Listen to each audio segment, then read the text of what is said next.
So there's one thing that this generation really bothered me since the very beginning of the initial launch of Xbox One, um, which was when people were saying Microsoft wants to take away our rights. Microsoft doesn't want to allow us to own our games.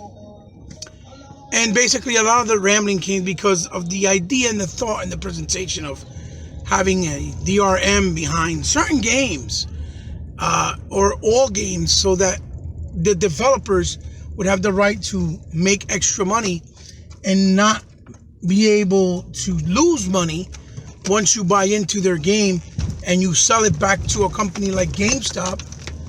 Then you would rebuy it and lose complete value. GameStop really couldn't rip you off, as an example. And, I keep hearing to this day comments of that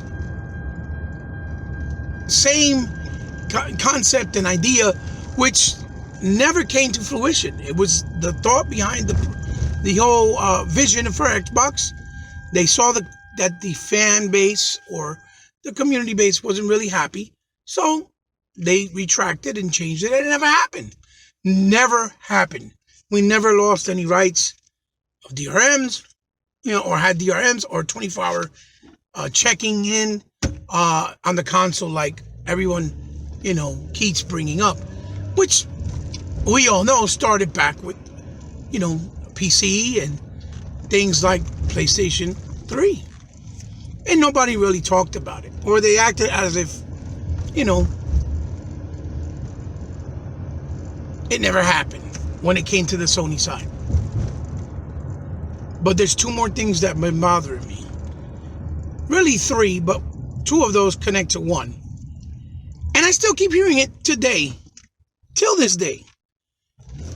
And I want to talk about that.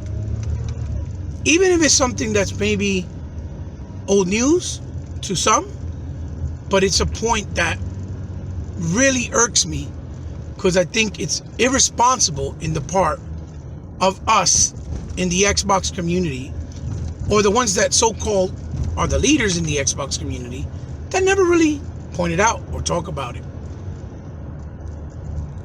So I hope with this video I can touch base on it and you guys will enjoy it and sit back and relax and enjoy it and see where I'm coming from and let me know what you think.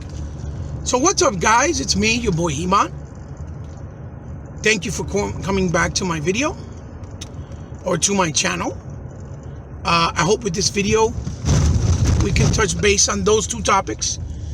And those topics are, one, Xbox has not done new IPs this generation. Only Forza, Halo, and Gears. And two, that they never really gave chances to new IPs by making sequels, which also falls in the category of the diversity that they have in their lineup.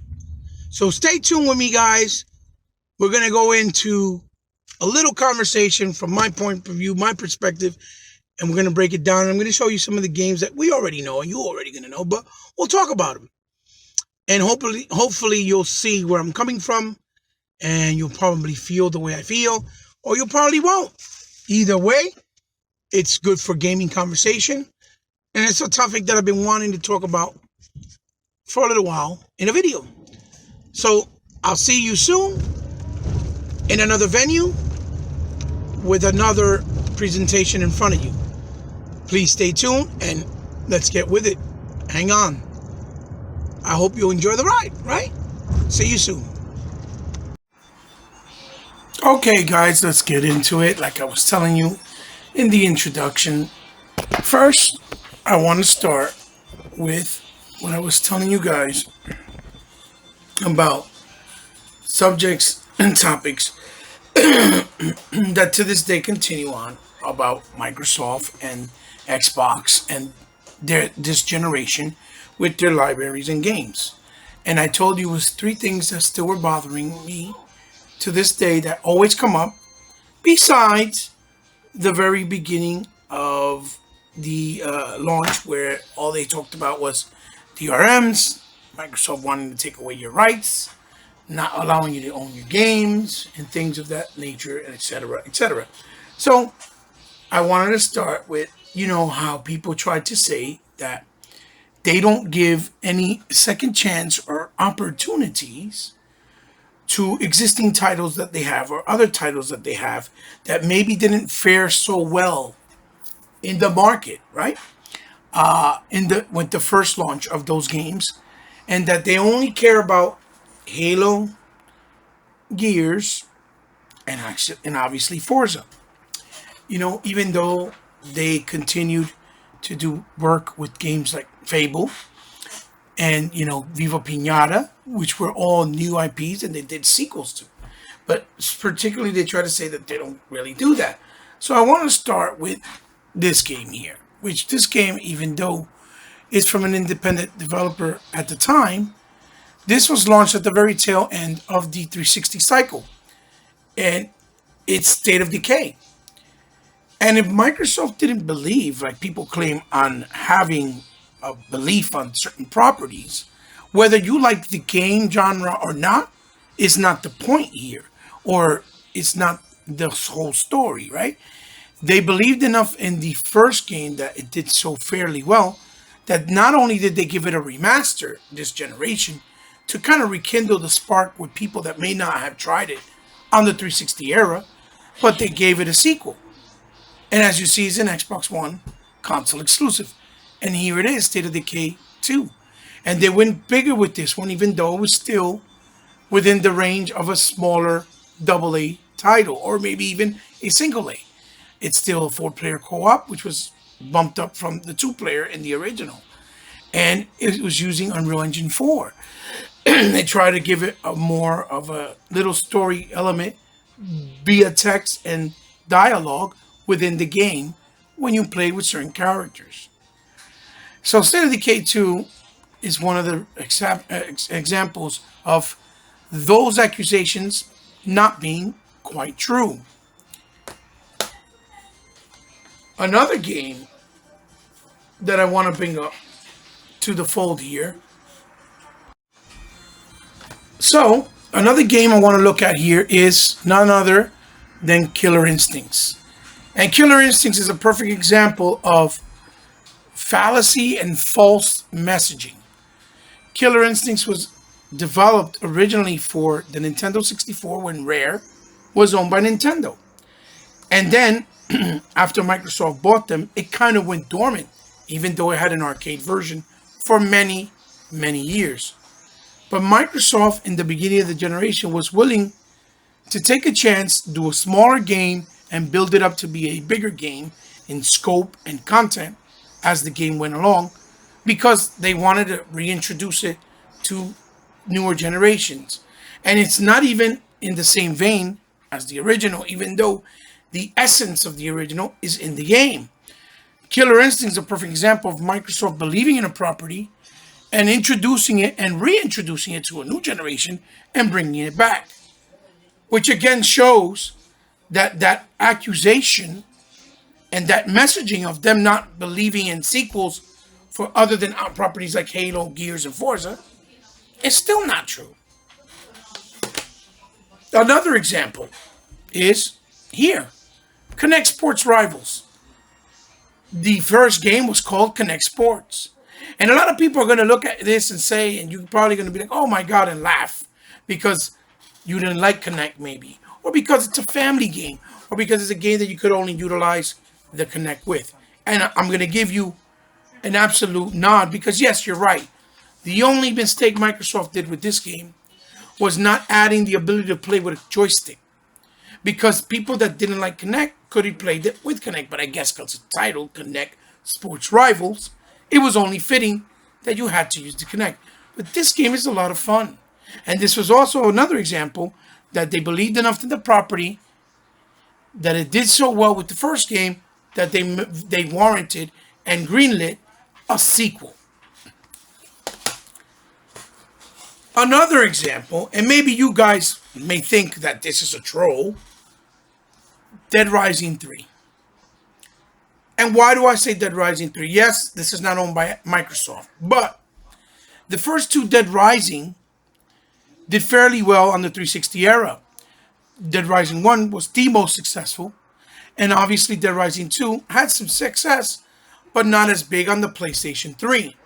So for a while, a lot of people thought the Dead Rising franchise probably was dead and wouldn't come back. Capcom wanted to do a third Dead Rising game. Microsoft believed enough in the property that they warrant full-fledged funding for the game for Capcom to make it as a launch. As you see here, Microsoft's name is in it because they fully published and paid for the development of this game. And that's why till this day, it is a absolute exclusive to the Xbox One console. Because they believed enough in this property to warrant it another experience with the involving it with being able to talk with Connect and use your tablet for the drop down bombs from the aerial strikes and things like that with cloud-based computing with the rendering of the zombies. They really believed in the franchise and brought it back. Another game that is a sequel to a franchise that at one point after Dead Rising 2, a lot of people felt and thought it might have been dead. More proof that Microsoft stands by properties and franchises that they believe are worth and warrant a sequel. And of course, more recently, as we all know, we got introduced to Crackdown 3. A phenomenally underrated game with a lot of fun factor. And it's another sequel that no one thought we would see the light of day. Especially because the sequel, which was part 2, really didn't fare too well in the 360 era. It was considered a failure to some extent. Yet, Microsoft, Phil, and the team at Xbox believed enough in the property to bring a third game in the franchise back to Xbox and its Xbox fans and gamers. Which is also another proof of those accusations of Halo, Gears, and Forza being the only thing they support being complete fallacy and not true. I'm going to go up here real quick to show you a quick game right here, right, on my TV screen. I'll zoom it in a little bit, right? I'll zoom in right there a little bit, right there. And we'll just type it up because I believe I don't have it installed even though it's on my Game Pass. And I don't have ownership of the game because I'm not a big fan of it, but it's still proof that Microsoft, believed in the franchise enough to warrant a sequel, and not only warranted a sequel, but also they made it with a very distinctive and niche audience, which is an RTS. And here you go, and here you have it in Halo Wars 2, as you see there. And I could install it right there. Halo Wars 2 is a game that didn't do very well either on the 360. It was introduced in the 360. And not only did they remastered it as well and give it to you for free when you purchased part 2, they did a sequel with full-fledged story that is arc to the Halo saga, mythos, and universe. Which is another proof, because this is a very risky project, that Microsoft wants to give you the other topic that bothers me, that people try to say they don't got, which is diversity. A bunch of diversity, which most Xbox titles actually offer. They don't feel like the same game with a different skin packaged to resell it to you. Okay? Diversity. So, we'll continue on, and I'll take a really small and unzoom back over here to continue with this conversation of mine, which I think with that first topic of diversity, obviously, and not having belief in other properties, I think what I'm showing to you here as an example, we can put that to rest.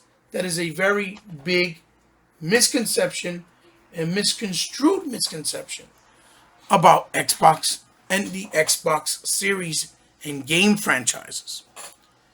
So now, what I want to do is, I want to go into new intellectual properties, which is our new IPs, which everybody swears up and down, oh, Microsoft didn't make enough new intellectual properties this generation, or they didn't offer enough new intellectual properties this generation. And yes, there may not all have been in-house, but one thing is for sure, they did introduce plenty of intellectual properties this generation that were brand new.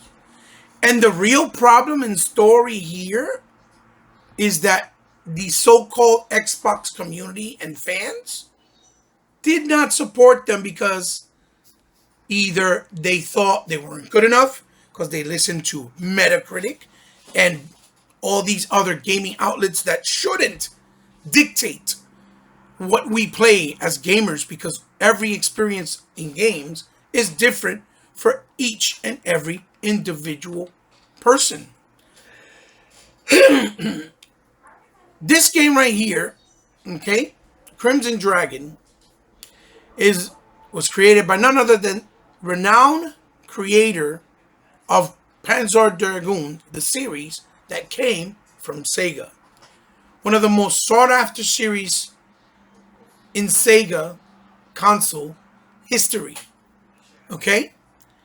And even though it was supposed to be originally a Kinect game, they repurposed it, built it again, and fixed whatever they needed to do and adjusted it and made it into an actual full-fledged game on rails, but gave it RPG elements and gave it actual substance. It's not just you go into the levels mindlessly to fight in these levels, beat the bosses, and then you move on. You actually were able to build up and grind and evolve your dragons in many different ways, and it had a story as well. And you were able to play it 3-player co-op. And it also utilizes the power of the cloud. Your dragon keeps evolving every time you load it up. It evolved and has newer perks and attributes. Crimson Dragon is a perfect example of a new IP that nobody really supported. Right? So, we not only got that, we'll just continue from there and go to another property that was from Microsoft this generation that many of you did not support as well. Okay?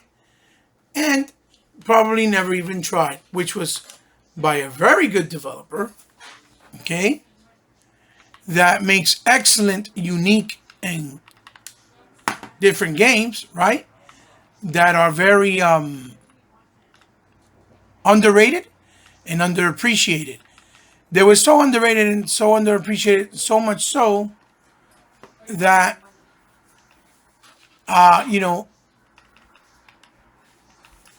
that they actually had to close them down. And I'm sorry I'm taking a little long here, but what I'll do is we'll go to the actual, here we go. Another game by Twisted Pixels, which many never played and tried either. And it's a very unique and different game, but a video game at its very core and essence. It has this feel and atmosphere of a true video game with different distinctive gameplay styles, quirkiness, fun factor, unique story, and paying homage to many old school style formulas and formats of video games starting from the CD era. Local Cycle was another new intellectual property. And from that point, we can also move on to things like, obviously, one of the most critically acclaimed games that nobody really talks about anymore, tries to act like doesn't count. Probably the best Metroidvania style game this entire generation. Artistically, graphically, music wise, gameplay wise, it is a absolute gem, which is Ori and the Blind Forest. Another new intellectual property that only exists because Microsoft helped out Moon Studios and funded it and believed in their project and brought it to the Xbox console. A game that it's criminally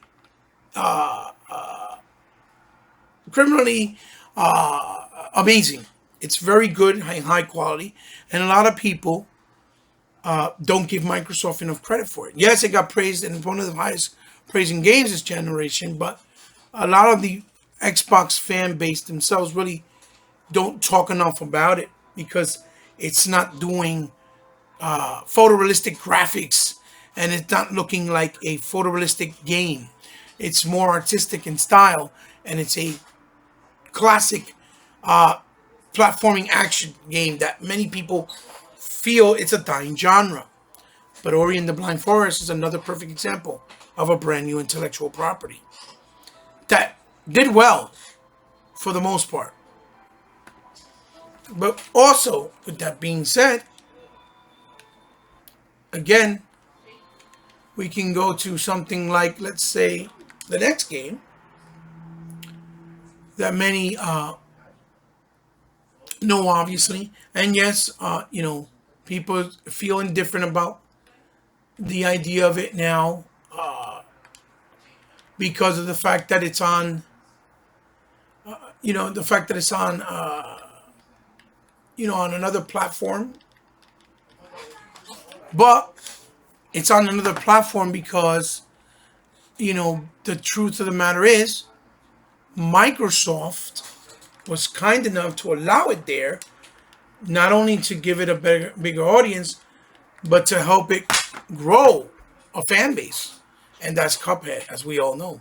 Another new intellectual property they introduced this generation by MDHR, that they fully helped them fund and helped them bring out after they had refinanced their house twice, which is the word on the streets. Another very unique title that you don't see that something like this on the PS4. And you really didn't see it on the Nintendo as well until this was actually released on the Switch. Because Microsoft allowed it. Because it was a console exclusive lifetime for Xbox.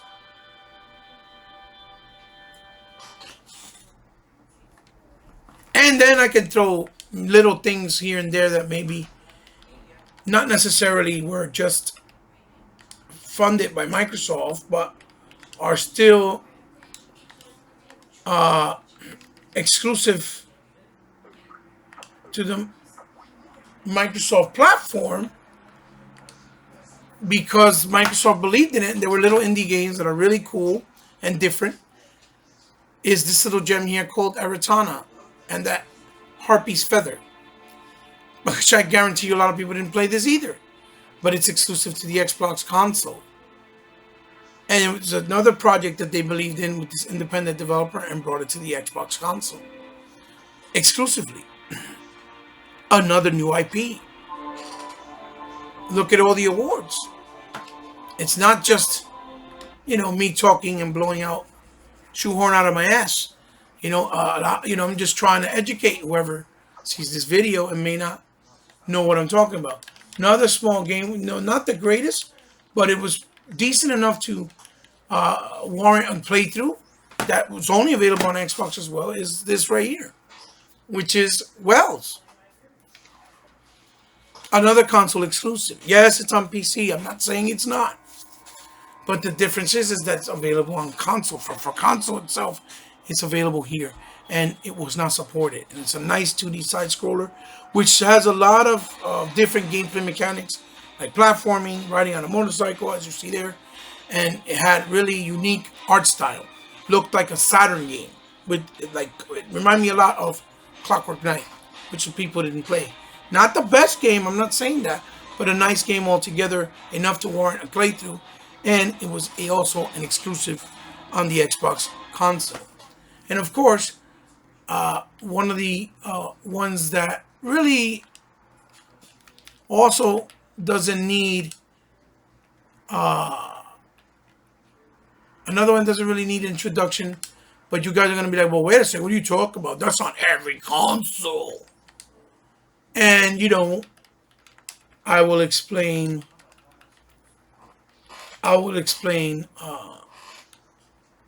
Why and the differences for it, and that's right here. As you see here, that's what we have here. As you see, it's Max Curse of the Brotherhood. Now, this game, the original creators have made it mobile game that was very different, but with the same concept as far as the art style and graphics. And it never came out for Xbox. It's on PS3, it's on PS4. You can buy it there, but it never came out for Xbox because they weren't owned by Microsoft at that point in time. And this was by Press Play. Microsoft made this as an exclusive this generation, and it's really a new IP because it was based off in another game with the name Max, but it wasn't really full-fledged created the way they created this. This was a brand new IP that really a lot of people didn't really embrace. It had good critical acclaim, but was also a new intellectual property that Microsoft brought out this gen that didn't get enough support. And the only reason it showed up on PlayStation and the Nintendo Switch is because Press Play's deal and contract with Microsoft of ownership came to an end. And that was the time when Microsoft was not doing well with the sales, and they had to let them go. And they gave them their freedom. But they also allowed them to keep their property, which is the IP. They went under a different moniker, opened up a different studio under a different name, and this is why they were able to release it on Nintendo and on the PS4. But it was on the Xbox One for almost 3 to 4 years exclusively. So whoever had an Xbox, this was a reason to play it and own it, because it was IP that was only on the Xbox One. But yet people claim Microsoft didn't make new IPs this generation or introduce new IPs, which is absolutely a fallacy. So we're going to shift down here, and what I'll do is we'll go into other new IPs, obviously, but these are the ones that I have physical. And we'll start off with none other than Rise, Son of Rome, a criminally underrated game by Crytek. Didn't get enough praises from the media, so it didn't get enough praises from the fan base. Like sheep, couldn't make their own decisions. But yet when they give it out for free and put it on Game Pass, many people retracted what they said and thought, and were like, oh, the game's amazing. I don't know why I missed out. I should have never missed out on the game. It's fantastic. Unique story, original story, great potential for future games in the series to become a series, and phenomenal gameplay, beautiful graphics. It didn't get enough support that it deserved. Then we have games like this, that although it's not a new game, but it was a plethora of treasures of old school rare games that people love from back in the day, from either the NES, arcade, 360, and Nintendo 64 era. And you were able to get it on the cartridge, on disc, for $1 a game. This was a $30 game. And it still has gems here, like the arcade version of Battletoads, that was never released ever. And you can only play it on the Xbox One. To this day, it's still exclusive only on the Xbox One. Another exclusive that did well, but people try to throw under the rugs because it's based off older properties from Rare. Had that been on Nintendo, people will still be talking about it today. Then, of course, we have none other than Sunset Overdrive, a fantastic game, a straight homage to games like Jet Set Radio. Beautifully crafted, beautiful graphics, wonderful little story, open world, beautiful customization with characters, a plethora of weapons, boss battles, and stupid slapstick comedy dialogue. Very criminally underrated as well. Exclusive new IP that nobody really appreciated, but now they want to see a sequel because they realize how good the game was and they missed out for listening to the stupidity of the media or hatred that came from the fan base that hate on Xbox, or the agenda that was Microsoft didn't make new IPs. Another new IP.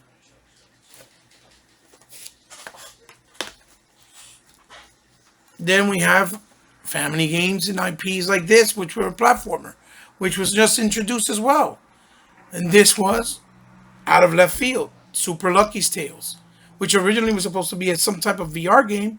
They redid it completely as a platformer, and it came out by Playful Games, which Microsoft supported and made it a console exclusive because it's a new IP, and we needed more platformers on Xbox. Wonderful game. It was $30, then it went down shortly to 20. Now it's even on Game Pass, I believe. Worth every penny because it was fun. If you like things like Super Mario Brothers, you'll definitely enjoy this game because it has the quality, but it doesn't have the fame. But just because it doesn't have the fame, it doesn't mean it's not good. Brand new IP that people didn't play. And of course, we have things like Recore from the creator of Mega Man and Metroid Prime. A wonderful platforming game that wasn't complete because it needed some patch update, but they finally did it and it felt more complete and the game felt packaged completely. But it was sold for $40 from the very beginning, and it was, I think, very underrated because it's a very, very good game with a lot of potential and definitely deserves and warrants a sequel as well. Wonderful game, priced correctly, new IP, exclusive to the console. Nobody supported it enough as well.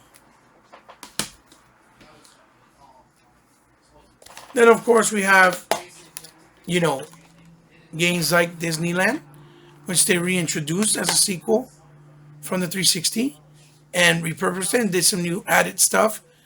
But you can use a controller with this one now, as opposed to just to connect.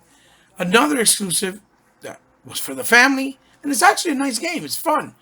Family game, but it's still fun, which means it's more diversity, not just adult content type of games that nobody really supported.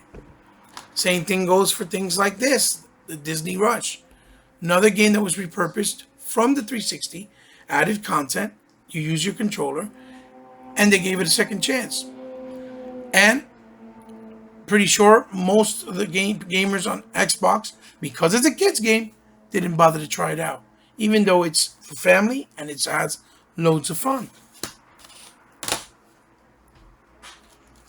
And of course, we can't forget the magnificent work by Remedy with Quantum Break, which was also another new IP after they just introduced Alan Wake as a new IP on the 360. And this game was criminally underrated. It got good praises by most press, but a lot of people hated on it without even giving it its fair shot. This is a phenomenal game that has fantastic story, fantastic graphics, gameplay, special techniques and effects that never been done in other games using DirectX 12, and a wonderful opportunity to create a new series, and deserves multiple sequels with how good the story is, and even did homages to Sega CD games with a full-fledged TV series that actually changed the outcome based on the decisions when you played the game. Another game that was a new IP that people didn't support enough. It did okay, but probably should have done a lot better. And of course, the big one that I'm going to put here is probably going to be the more laughed at by a lot of people, only because, it's not for everyone. But again, that's why Xbox is distinguished and different from the competition, because they are not like everyone else. They have all types of different games to cater to all types of different players. And that's what makes them unique. Their games all feel distinctive and different. This is another new IP, which you guys know, which is Sea of Thieves, which has gotten better with time. They just even included a new story mode with a 4-player campaign that you can play with your buddies, with added content all the time. And the point of it is not because you don't like the type of game or not. The point of it is that it's a misconception and it's a complete fallacy of people saying that Microsoft did not introduce new IPs this generation, which is complete horse malarkey. Not true at all. They absolutely introduced a plethora of new games this generation. Okay? They absolutely did. The difference is that most Xbox so-called gamers, these so-called Xbox leaders in the YouTube community, spend more time trying to make a mockery because they feel it's not adult enough for them, even though they have what games are all about. Amazing gameplay, fun factor, and longevity. The 3 most important elements for video games, period. Music, story, and things like graphics are all important, but they're all bonuses on top of the most important things that I just mentioned before. So, I didn't even throw in how they supported other franchises that started on 360 and continued to grow bigger on the Xbox One, like the Forza Horizon series, which is another amazing series all in and of itself, okay? Because no other racer comes close to it on the competition. So I hope you guys liked the video. I hope you guys get where I was coming from, what I'm trying to say about the things that I constantly keep hearing from Xbox fans or so-called fans that I feel should not be, where it should stop. We need to stop saying Xbox didn't do new IPs this generation. And we need to stop saying Xbox doesn't trust and believe in making sequels unless it's Halo, Gears, or Forza. Okay? Because that's also a fallacy. The same way that people need to stop saying that there's not enough diversity because there's not a plethora of Japanese games on the Xbox console, which now that's also been covered because we have plenty of Japanese games on Xbox, like Monster Hunter, Devil May Cry, and Final Fantasy 15, just to name a few, like Dragon Ball FighterZ. Okay? I hope you guys like the video. I hope you understand where I'm coming from. And I hope you see what I'm trying to exploit. And as you see here, look, real quick, Kingdom Hearts 3 for the first time on Xbox, we all know, okay? Another success for Xbox and its fans. So they have Japanese games as well.